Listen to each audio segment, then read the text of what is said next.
Your friend Paulino, the only app I sell the send this car Eco Ghana, now UK, or Canada, or US, Germany, Netherlands, or Italy, or Ireland, or Spain. The catch also download the Lemfi Nefa send this car Ecoma Ebusia for wherever you find yourself. Lemfi say, or download there, which means the send this car Ecoma Ebusia for instant, or send the Anescano, Akoka or more inside or bank account and as mobile money. Or download the app on now the send this car, or watch a DB out the Bamau. Kaiso use the promo code Paulino Poleeno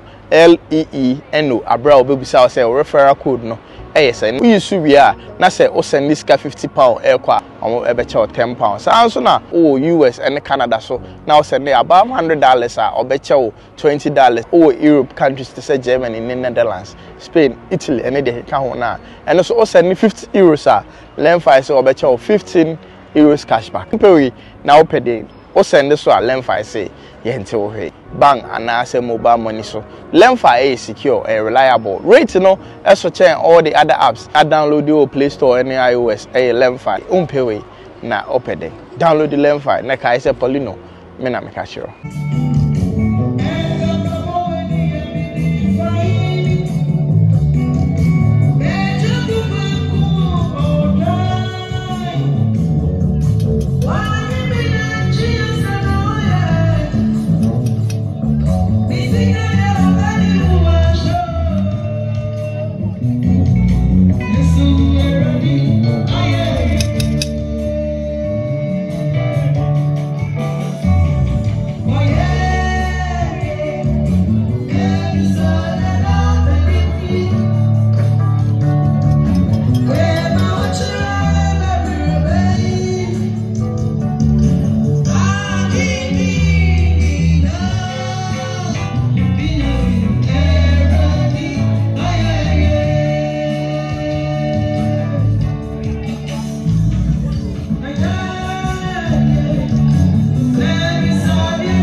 Prophet Ojaba Yema Nakwapa.